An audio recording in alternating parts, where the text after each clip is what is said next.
E aí, pessoal, tudo bom? Vocês devem estar pensando como é que a Globo trata do usuário no momento onde existe tanta concorrência de tempo, de marcas, de aplicativos. E hoje eu estou aqui com a Tereza Pena, diretora de soluções para o negócio da Globo. E aí, Tê, como é que você está? Tudo bom, Parodi? Quanto tempo? Saudade de você. Muito também, muito feliz, obrigado por estar aqui. Queria já te perguntar o seguinte, como é que em 2021, com tanta coisa rolando, pandemia, mas num momento tão digital quanto esse, como é que a Globo está olhando para o usuário e como é que ela está atuando nesse sentido, né? Perfeito. Então, Parodi, você trabalhou lá, né? Você conhece bem, assim, como é que foi parte dessa evolução, né? Então, até 2014, o core business da Globo era B2B, né? A publicidade e assinatura via operadora. Não existia nenhuma relação direta com o cliente final, apenas via conteúdo, né? A gente sempre teve uma enorme audiência que a gente desconhecia ali o one-to-one. O primeiro passo para aproximação com essa audiência foi ali em 2015, 2016, com a criação do Globoplay. Lembra? Acho que você estava até com a gente. Sim. Ele nasce multi-device, mobile, TV, web, com Big Data, que era da tua área, né, para recomendação de conteúdo. E o catálogo, basicamente, era catch-up da TV Globo para ser consumido quando e onde quiser. Então, isso vai até ali 2017. Em 17, 19, o foco foi robustecer a máquina de vendas de B2C. Então, a gente teve uma super virada tecnológica, a gente sai de uma solução in-house e vai para uma solução de mercado, né, que é a Salesforce, para o CRM, e o billing, ele sai também de uma solução interna, como você conhecia bem, e vai para uma solução de mercado, que é o Oracle. A gente faz um super aumento no catálogo de serviço, a gente passa a vender o Premiere, o Telecine e o Combate, nessa nova estrutura direta, que antes eram vendidos só por operadora. A gente tem também um grande investimento em conteúdo, né, o Globoplay passa a ter um novo catálogo, a gente tem séries, filmes novos, né, de estúdios nacionais e internacionais, não sei se você viu aí The Good Doctor, fez um enorme sucesso.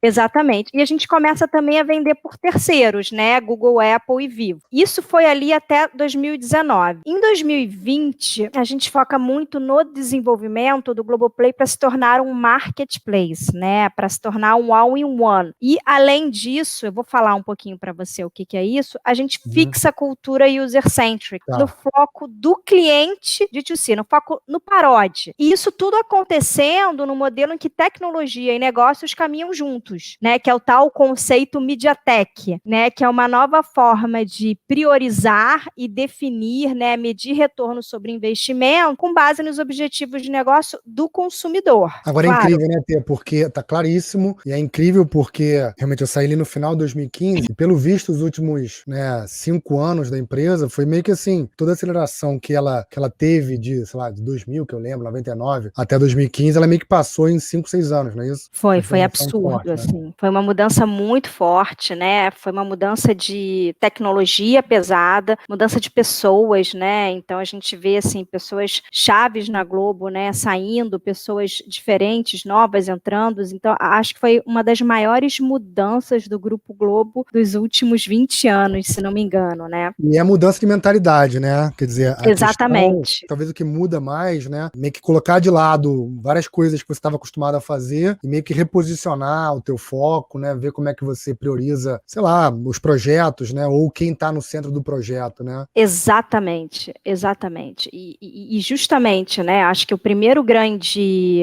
movimento, né, pesado dentro desse processo todo de mudança, o primeiro grande movimento foi o recebimento, né? O primeiro passo do catálogo de serviços dos canais ao vivo das operadoras, né? Que foi a venda do Combate, Premiere e Telecine dentro do Globoplay. Não sei se você viu essa campanha publicitária, Parodi, foi bem legal. Eu posso até, se você quiser, eu compartilho aqui o vídeo com você, mas foi muito legal, em que a gente mostra a evolução do Globoplay, né? Dentro dessa estratégia dele se tornar um marketplace, ele recebe os canais que antes só estavam disponíveis na operadora, Globo News, Multishow, e a pessoa passa começa a consumir esses canais dentro do Globoplay. Então isso foi uma super mudança, né, que a gente achava que isso jamais aconteceria, né? Lembra? A gente conversava sobre isso, né? E eu lembro que tinha uma palavra que era aplicada dentro das empresas, que era o tal do paradigma. Não sei se você lembra desse termo, não sei se, mas eu lembro que existia esse tal paradigma, que era como chamavam a preocupação de uma mídia tirar a audiência da outra. Ou seja, pô, se o cara tá na televisão, vamos deixar ele ali. Não oferece mais nada que a gente possa tirar ele dali, porque eu vou estar meio que detonando ele. Então, quer dizer, meio que isso fica por terra, né, Té? Por terra, é a famosa canibalização, né? Exato. Era outra grande palavra, né, que a gente ouvia. Não, isso vai canibalizar,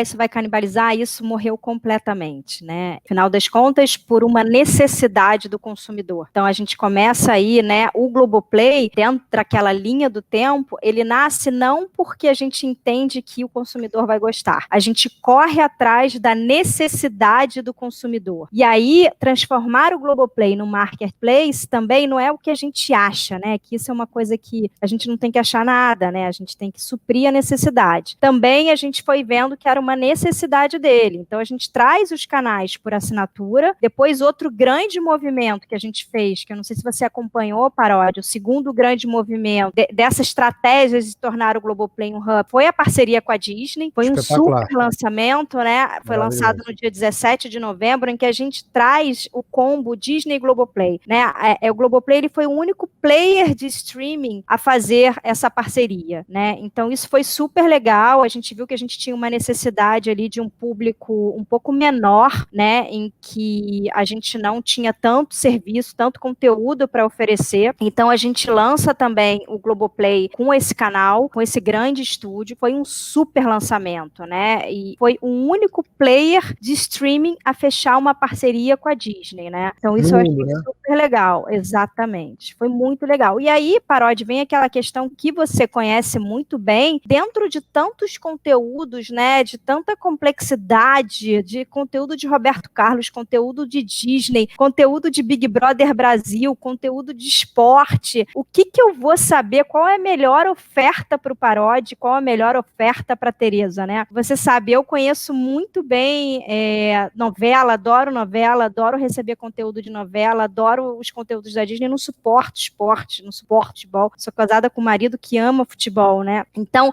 como é que a gente ficou um grande ponto, né? Que a gente evoluiu muito na recomendação de conteúdo, você participou muito disso e a gente precisa agora, e estamos evoluindo muito na recomendação de vendas, né? Maravilha. Que é o novo suprassumo do mercado, que é o conceito de NBO, de Next Best Offer, né? Não sei se você já ouviu falar nesse conceito, mas é justamente... Quero ouvir aí. É justamente dentro dessa grande quantidade de conteúdos que a gente tem, de esporte, de entretenimento, né, BBB, que são até muito distintos entre si, qual vai ser a melhor oferta que eu vou oferecer para o Parodi? Então, assim, isso é muito simples, né? O que a gente tem que fazer é Big Data, e que você entende muito bem, né? A gente entende o dado do cliente, histórico de compra, consumo, poder aquisitivo, tipo de tela, e através de algoritmo a gente transpõe isso para a propensão de compra. Agora é brabo, né, Tia? Desculpa te cortar, porque é o seguinte, cara, um desafio lá que a gente tinha em Big Data, quando a gente botou de pé, era entender que Tereza não é uma. Tereza são várias, né? Temos várias Terezas. Temos Tereza quando acorda, tem uma Tereza, né, quando não existia pandemia, quando ela estava indo para o trabalho, ela do celular, em casa, ela do celular, carro, no metrô, né, que já não tá mais no Wi-Fi, tá no 4G ou no 3G, sei lá, e aí depois chega no escritório, tá com uma tela maior, tá cabeada. Então, e não só os dispositivos, como as necessidades, elas vão variando conforme o momento do dia, até chegar eventualmente em casa de novo, com mais relaxada, né, com uma tela talvez maior, talvez esteja num tablet, com mais conexão, mas a gente começou a perceber lá em Big Data que, cara, né, mais do que as especificidades de uma pessoa, a gente tem especificidades dentro da mesma pessoa. Exatamente. Então a gente viu, cara, quantas personas dentro de uma pessoa só você não tinha. E isso, então, vocês levam em consideração hoje para fazer esse matchmaking, é isso? Sim, essa jornada do consumidor, né, basicamente. A gente pega, né, a gente vê, por exemplo, que no horário de almoço tinha pré-pandemia um pico altíssimo, lembra? Fora de casa, no mobile, desktop. Então, assim, a gente faz toda essa jornada do usuário, mas acaba hoje que a gente consegue também inferir muito bem pelo perfil de conteúdo que ele está consumindo, né? Então, essa pessoa, por exemplo, a Tereza, né? A Tereza não, vamos falar do Paródia. Ele tem um ticket médio bom, tem um ticket médio alto, tem um cartão de crédito Platinum. Então eu sei que ele consome, né? Que ele tem capacidade de aquisição de conteúdos mais longos, né? Ele assiste The Good Doctor, então ele poderia facilmente, num deslocamento, assistir The Good Doctor, porque ele tem banda suficiente no celular, né? Ele tem créditos suficientes. Então a gente começa a fazer essas hipóteses, né? E a gente testa e vai testando e vai aprendendo com o algoritmo, né? O famoso machine learning, né? Que você conhece muito bem. A gente vai aprendendo com esses algoritmos e vai oferecendo a melhor oferta e vai tunando.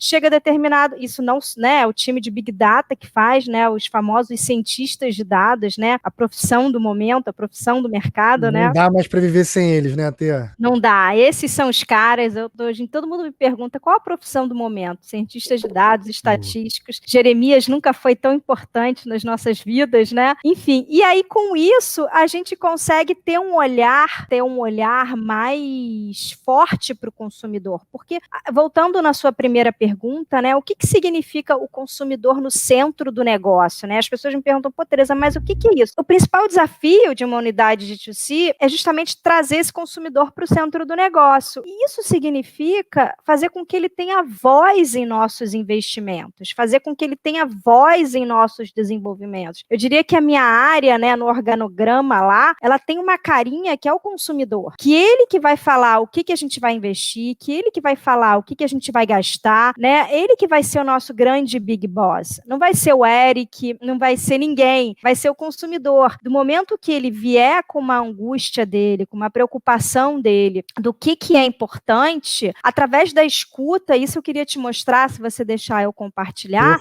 eu consigo entender qual é a dor desse cliente, né? O que ele está passando, né? Trazer desenvolvimento com isso e mensurar o resultado, que eu sempre gosto de apresentar, porque eu acho que ouvir o consumidor, trazer isso tudo é sempre muito legal. Então, o que significa, né? Esse consumidor no centro do negócio? É justamente a gente trazer esse cara para os nossos investimentos, fazer com que ele drive os nossos investimentos e com os seguintes pilares estratégicos, né? Autoatendimento, cada vez mais, Paródia, eu estou focando no autoatendimento, por quê? Porque ao contrário, você viu aquele vídeo da Porta dos Fundos? É maravilhoso, que tinha a Judite, lembra daquilo? Que o cara ligava, maravilhoso, incrível, do Fábio Pochá, que o cara ligava e ele ficava 10 vezes. Então, assim, a gente tem um foco muito grande no autoatendimento, que é o seguinte, cara, vamos fazer com que esse cara, com que o usuário, com que o nosso cliente se resolva dentro da nossa interface, dentro do Globoplay, que ele não precise ligar para o atendimento, porque é um saco ele ligar para o atendimento. E, além disso, é custoso para a gente enquanto negócio. Então, cada vez mais, a gente não quer ser um atendimento, a gente já não é. Judite, o nosso foco é no autoatendimento e do momento que ele liga a Paródia, ele imediatamente a gente tenta resolver ele no N1. Você sabe que quando as pessoas entram para trabalhar comigo, né, eu sempre falo, vai fazer um estágio, passa pelo atendimento, tenta resolver todo o problema do usuário sem transferir uma ligação. Se você conseguir, você entra aqui. Então, assim, porque tem que ser. Então, assim, se ele quiser ligar para cancelar, cancela, porque do momento que ele quiser voltar, ele vai voltar. Deixa esse cara livre, com qualidade. Agora, deixa eu só te falar uma coisinha, quando você falou muito de user-centric, né, isso é um termo que, sei lá, uns 10 anos circula por aí, né, todo mundo, em algum momento, falou, não, user-centric e tal, e é curioso, porque tem a ver com aquilo que a gente falou lá no começo, da mudança de cultura, né, você pode falar que é user-centric, né, ou ter falado há muito tempo, né, mas é diferente você pensar no usuário. E vivenciar. Exatamente, e você de fato trazer, né, uma coisa você fala o seguinte, eu acho que a Tereza, né, vai gostar disso, cara, beleza, eu posso até considerar ela no centro, estou considerando ela, mas eu estou assumindo que ela vai gostar do que eu estou intuindo que ela precisa. É isso. E é diferente você falar, muito diferente. Né, Tereza, você falou, o que você tá precisando aí? Aí você fala você assim, cara, falou Bruno, beleza, não é isso? Eu não tô precisando eu não tô precisando de meia, eu tô precisando de camisa. Puta, cara. Você falou tudo. Você falou tudo, Paródia. Essa é a grande sacada, que é muito simples. As pessoas tinham mania de achar o que o consumidor acha. E a gente não tem que, né? Ninguém tem que achar nada. A gente tem que ouvir e reagir, Mas né? você não ficou feliz com isso? Com essa... Muito. Que o pessoal chama, engraçado, assim, sem querer falar com os caciques, hein, galera? Eric, pessoal aí não levem pessoal, porque não é. Existe um termo nos Estados Unidos chamado HIPPO, né, que é de hipopótamo, né, HIPPO. O pessoal brinca que é the highest paid person opinion, né, opinião da pessoa mais bem paga. Então, durante muito tempo, esse HIPPO, né, essa HIPPO, que é essa opinião dessa pessoa, ela sempre controlou o negócio. E eu acho que além disso, dessa questão hierárquica, que sempre fluiu em todas as empresas, né, absolutamente todas, né, o cara com a maior patente, ele sempre teve mais influência, ele teve mais persuasão. Eu acho que não só isso atrapalhava, mas também eita, esqueci. Não, isso atrapalhava, você segue seu raciocínio, né? Não, Você manda tá ver, certo. manda ver. Tá, isso, e o que acontece, né? Antigamente, a gente tinha esse termo que você usou, que eu confesso que eu nem conhecia, achei bacana, em que o que vale não é mais o meu papel, a minha opinião, o papel do Eric. O que vale é o papel do consumidor. E aí você fala assim, mas é muito fácil. O que vale, no final das contas, é o papel do consumidor. O que vale é o que a gente faz com isso. E o que mais é valioso é um indicador de vendas, é um indicador de churn. Então, isso dentro de uma estrutura ágil, né, orientada ao negócio, é o que está valendo hoje, né? Não é mais uma opinião do Eric, da Teresa, né? É uma opinião do consumidor em que a gente vai estudar, a gente vai mensurar e a gente vai trazer o seguinte, caramba, isso que ele falou trouxe um ganho para o negócio, né? Então, os indicadores que são o chefe junto com o consumidor, e não mais eu, Eric, ou qualquer outra pessoa. Isso. E eu acho que dentro do Globoplay, Parodi, isso está muito bem resolvido, tá? Eu acho que como é uma estrutura já de pessoas mais jovens, né, com squads orientadas a negócio, então eu tenho times hoje que só vêm churn, eu tenho times que só vêm indicador de vendas, e não tem coordenador, não tem quem manda mais, quem manda menos, quem manda é o indicador. Então, se o churn tá ruim, todo mundo tá mal. Se o churn tá bem, tá todo mundo bem. E isso é muito bom, essas squads multidisciplinares, porque isso faz com que, às vezes, cara, o estagiário tenha uma ideia incrível e consiga contribuir para o resultado da empresa, né? O outro ponto que eu ia falar, assim, acho que eu publiquei outro dia, assim, o termo era assim, a frase era, não queria estar certo, eu só queria ver os números, tá? Porque a gente, antigamente, funcionava assim, e óbvio, com métricas de vaidade, né? Você ficava sempre, assim, de olho em ter estado certo. Pô, tá vendo aquela ideia? Pô, funcionou pra caramba. Eu acho que quando você passa a liberar um pouco do teu ego, ou da tua pressão de estar certo, daquela opinião, aquela ideia, e você começa a colocar aquilo, na verdade, numa questão metodológica, né, de como você olha, enxerga as coisas, mede as coisas, depois volta para ver se aquilo está funcionando ou não. Eu acho que, honestamente, que o nosso papel hoje, ele tá muito mais leve, assim, sabe, de você não ter aquela pressão de estar certo, né? Eu acho que isso ajuda, né? E no final das contas, eu acho que é uma resposta também ao que a gente está vivendo em termos de indústria. A gente não tem mais tempo para ter vaidade, né? Eu acho que se a gente não entregar resultado, money talks, bullshit walks, né? É simples assim. Enfim, voltando aos pilares estratégicos, a gente tem, como eu te falei, o autoatendimento, qualidade e CEAR. Pô, o que é o CEAR, né? É o nosso conceito hoje no atendimento, no foco no consumidor, que é justamente atender o cliente, atender o Parodi de forma cordial, empática, ágil e com resolutividade, né? Não adianta também eu não resolver o problema do Parodi. O nosso atendimento, ele é omnichannel. O que significa isso, Parodi? Eu tô aonde o usuário tá. Se ele quiser reclamar comigo via loja de aplicativo, eu tô lá. Se ele quer reclamar comigo via Reclame Aqui, eu tô lá. Então, eu estou aonde o usuário está. Então, nesse foco do autoatendimento, eu acho muito legal, queria mostrar essa novidade aqui em primeira mão para você, que a gente criou um novo bot, né? A gente tinha ali uma ajuda, não sei se você vê aqui do lado esquerdo, que ele era muito, né? Era muito texto, né? Era um pouco, tinha pouco inteligência, maçante, né? Maçante. Então, a gente tá mudando aqui para um robô com inteligência artificial, com um time dedicado, né? Para integração de curadoria, extremamente ágil, né? E resolutivo para o cliente. Então, essa é uma grande mudança que a gente tem aí dentro desse foco de investimento no autoatendimento. E eu sempre falo que é uma foto do Eric, né? Como eu te falei, o Eric, nessa questão, ele é precursor nisso, né? Ele vai comigo, né? Esse aqui é o Eric, você conhece bem, esse aqui sou eu, ali é o Igor, né? A gente vai muito no atendimento ouvir a voz do cliente, né? O Eric é bem ok com isso, né? Ele fala muito, não sou eu seu chefe é o consumidor e os indicadores. Então, a gente constantemente, agora não por conta da pandemia, a gente ia toda semana no atendimento e ficava lá sentado ouvindo ouvindo o consumidor, ouvindo as dores dele, né? E tentando ver como é que a gente poderia sanar isso. Então, eu queria trazer aqui para você uma escuta, se você me permitir. Posso passar? Manda ver, pô, quero ver, lógico. Você fala com Dilene, eu sou a neta da Elenir, e eu preciso mudar a forma de pagamento dela, que ela já é idosazinha. E eu não estou conseguindo, eu acho que eu estou fazendo um bando de besteira aqui pelo site. Eu tentar fazer isso, e aí, lá pelas tantas, eu me dei conta que eu estava em conta do Google e não da Globo, sabe?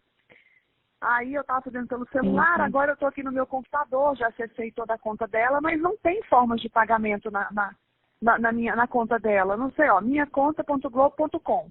Não tem a opção e nem de chat, como vocês estão avisando na gravação. Como eu nunca mexi com isso, eu não sei. Eu posso dar todos os dados dela. Eu sei que a assinatura dela é R$19,99, que ela tem as novelas. Como é que é? Globoplay. Aí, menina, ontem eu fui induzida, botei assim, Globoplay, sei lá o que aconteceu, que eu fui pro Google e eu achando estranho aquele negócio tudo em inglês, né? Fui respondendo, até botei o novo cartão de crédito dela, que nós tínhamos que trocar. E lá pelas tantas caiu a ficha, né? Meu Deus, eu tô dando dados pro Google, né? Aí tirei o cartão e quero ver isso com você, porque senão você vai cobrar e o cartão antigo dela já tá cancelado. Sim, na verdade, verificando aqui, pela minha conta, você realmente não vai conseguir, tá? Por quê? Consta que a assinatura ela foi feita através de um aparelho Android. Quando a assinatura ela chega através do dispositivo, celular, tablet, acaba ficando vinculada à conta do aparelho. No caso do Android, acaba ficando vinculada à conta da Google. Tá, deve ter o aplicativozinho no celular dela, né? Que foi o marido da minha irmã que instalou isso para ela mesmo. Ah, sim. Então, Parodi, como você pôde ver nesse áudio, né? Como você pôde escutar, a gente estava tendo muito problema no atendimento, né? De pessoas que assinavam pelo Google, pela Apple. E aí a gente está falando de Brasil, que isso é outro ponto, né? O Brasil é um país muito singular, né? Muito específico, ainda muito pobre, né? Que as pessoas têm muita dificuldade em mexer no ambiente digital. Então, como você viu, a pessoa tinha comprado pelo Google, e que não é o meu billing, né? Não é o billing Globo, é o billing do nosso parceiro. E o certo seria ligar para o atendimento do nosso parceiro, e não para o meu atendimento, não para o atendimento da Globo. Só que a gente viu que, ao mesmo tempo, era um cliente Globoplay que estava com essa dor. Então, independente de ser um problema meu, de ser um problema do parceiro, nós temos que resolver o problema do consumidor. Então, o que a gente fez, né? Dentro do menu do assinante, a gente estava vendo que a gente estava tendo muita ligação por conta desse tema. A gente criou dentro do menu aqui, como você pode ver, uma areazinha chamada Minha Conta, tá vendo? Tá passando bem para você? Perfeito. Então, dentro dessa área chamada Minha Conta, a gente criou aqui, olha, o usuário clica e aí eu consigo ver o plano dele, quando renova, qual foi, por qual parceiro ele comprou, se foi por mim, se foi pelo Google, se foi pela Apple, e no final eu consigo, inclusive, direcioná-lo para a loja do Google. Então, com isso, eu consegui, de redução no volume de contatos sobre esse tema, uma redução de 10%. Então, esse volume Incrível, é muito alto, incrível. Então, essa é a mecânica que a gente faz, né? A gente escuta a voz do consumidor, e aí, assim, claro que não é uma pessoa ligando, né? A gente clusteriza isso, a gente tem que ver que tem muitas pessoas ligando sobre o mesmo tema. A gente, então, direciona o nosso desenvolvimento para o tema e depois a gente mensura. Então, eu tive um ganho econômico com isso enorme. Hoje, o pagamento por boleto é um pagamento muito ruim, né? É um pagamento que eu tenho uma inadimplência alta, porque eu tenho que emitir boleto todo mês, é um pagamento que é caro, né? Enfim, a forma de pagamento, e a gente tirou isso do radar. Mas a gente viu, poxa, as pessoas, né, no Brasil eu tenho muita gente, Parodi, que não tem saldo em conta no final do mês para pagar o Globoplay, né? Muitas pessoas com problema no cartão de crédito. Então eu falei assim, vou fazer um in-back dessas pessoas, ou seja, eu vou permitir que elas voltem via boleto, né? Eu não vou tornar o boleto uma forma de pagamento recorrente, mas por que não fazer com que essas pessoas voltem a pagar, né? Paguem suas dívidas com boleto e depois voltem para a forma de pagamento original. Isso foi uma grande sacada. E aí você triplicou a quitação, é isso? Você saiu ali de 6% exatamente, para 18%, é isso? Exatamente isso. Olha a minha volta, o meu in-back, né? Então, você pode ter uma ideia. Eu tenho, no final do mês, 20% da base, ela não tem saldo em conta. Se eu não fizer nada, a minha base derrete, concorda? Perfeito. Então, desses 20%, 18% eu recuperei com boleto. Então, foi uma grande sacada. Então, mais uma vez, é escutar o consumidor, né? Desenvolver a forma de pagamento por boleto, né? E mensurar. E isso que para mim é o Big Boss, né? É o resultado para o negócio. E aí com isso, Paródia, olha que bacana, né? De todo esse trabalho que a gente vem fazendo, né? A gente consegue daqueles 20% recuperar algo em torno de 74%. No último mês, só para você ter uma ideia, que foi mês passado, depois eu vou até atualizar, eu consegui recuperar 84% de todo mundo que saiu por problemas de saldo em conta no final do mês. Então, é um resultado para o negócio incrível, fora, né? Que você pula ali de 50 e poucos por cento para 75%, ou seja, você tem uma melhora aí de 50%, né, no teu índice de recuperação, né? Incrível. Exatamente, incrível. Então, assim, né, a gente sempre fala que o problema de uma unidade de D2C, o problema de uma operação direta ao consumidor, não é você trazer clientes, né, principalmente para a Globo, né, que tem um canhão em mídia. O problema nem é esse, né? O problema é você manter esse cliente, né? A gente vê num case ali, é muito interessante da HBO, como é que eles mantiveram, né, as pessoas após Game of Thrones. Porque esse é o maior desafio. E você só consegue fazer isso com essa equação, né? Uma cadeia de pagamentos eficiente, né, que consequentemente vai te dar um churn involuntário pequeno, bons conteúdos, ações de engajamento e produto amigável, né? Que aí esses 3 últimos estão muito relacionados ao churn voluntário. Então, dessa forma, você tem um churn total controlado, né? E no final das contas, é o que eu sempre falo, consumidores felizes fazem os nossos atendentes felizes, né? Isso é muito importante, né, Paródia? A gente tem um tratamento com essa galera de linha de frente muito grande, né? É muito importante a gente estar investindo no nosso atendimento, são pessoas terceirizadas, né? Isso eu sempre falo, né? Que tem um ticket médio salarial não é alto, então a gente tem que ter um carinho, né? A gente investe muito em treinamento, em reciclagem com essas pessoas. Eu, particularmente, estou sempre indo lá,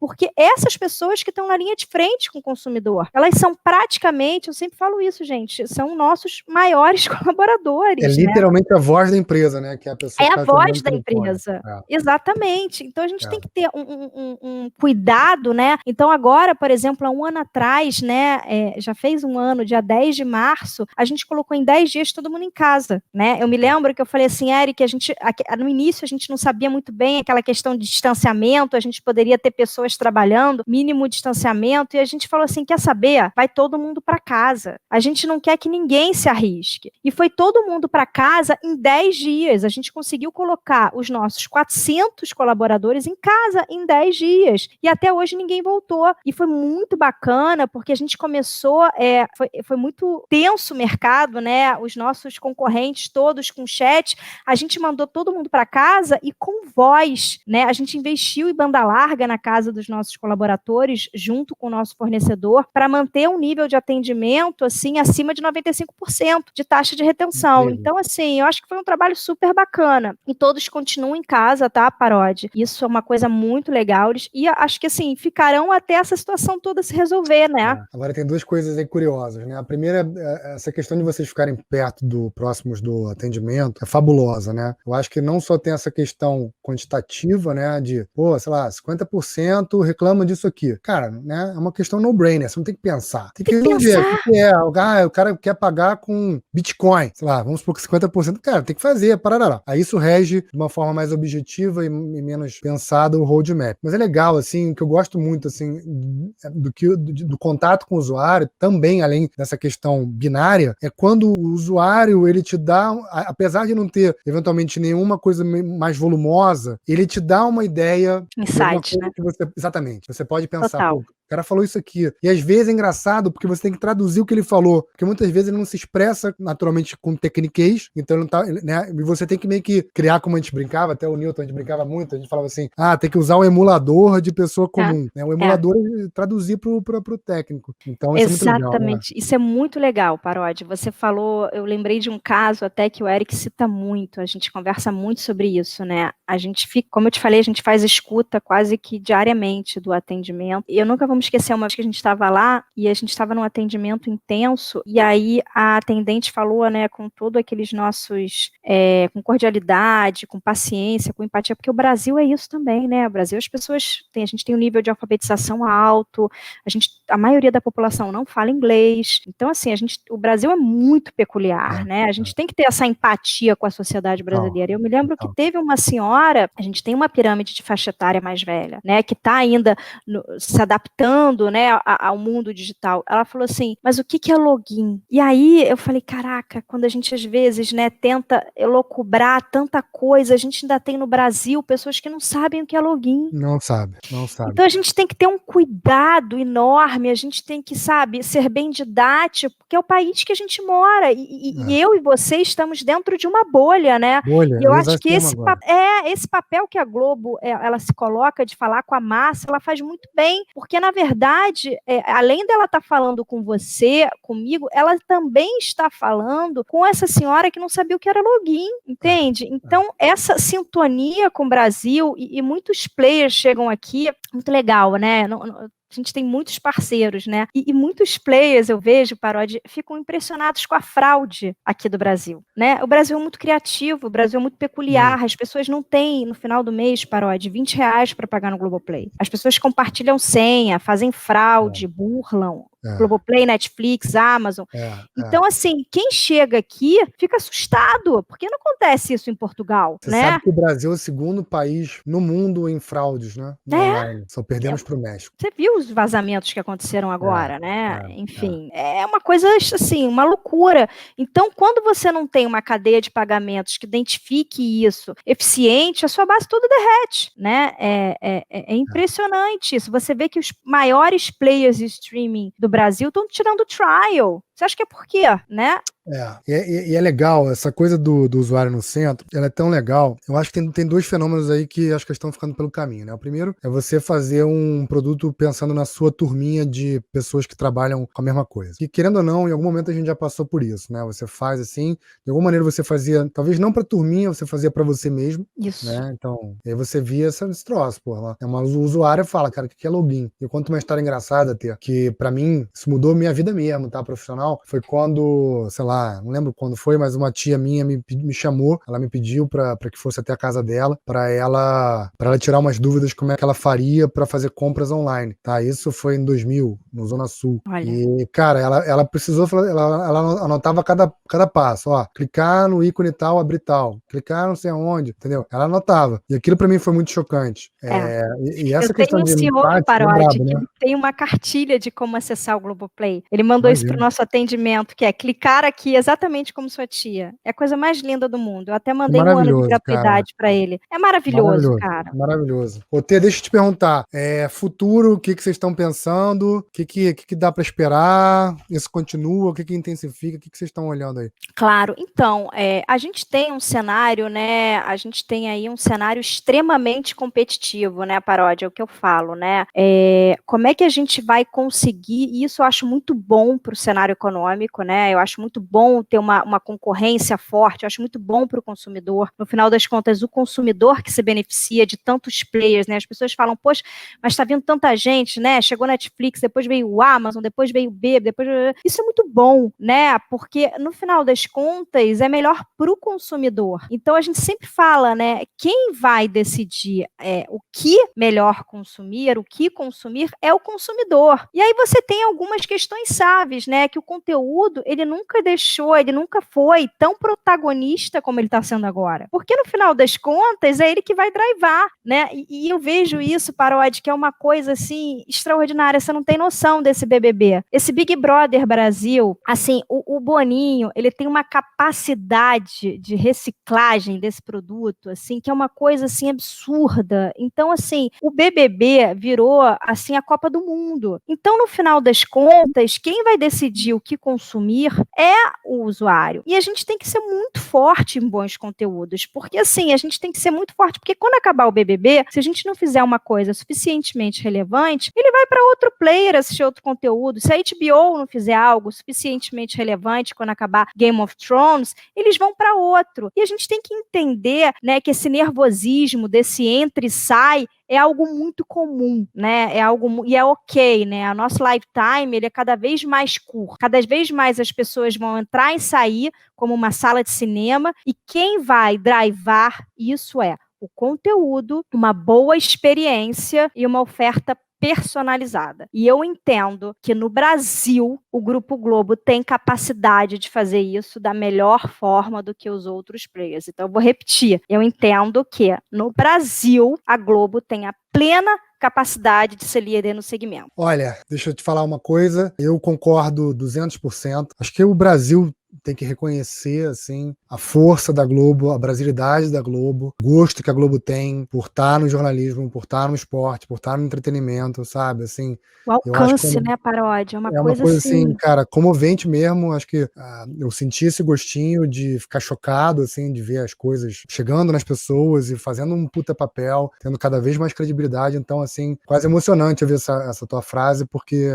é isso, cara. De alguma maneira o Brasil persistindo aí, né? E uma coisa que fez parte de todo mundo durante muito tempo, a vida toda. Não tem como a gente dissociar, né, a nossa infância, a nossa adolescência com coisas da Globo. Então, é incrível que vocês continuem aí na pegada, se reinventando, mudando isso tudo. Isso é um alívio. E é muito bom ter esses concorrentes, sabe, Paródia? As pessoas precisam entender. Cara, a gente se inspira tanto, né?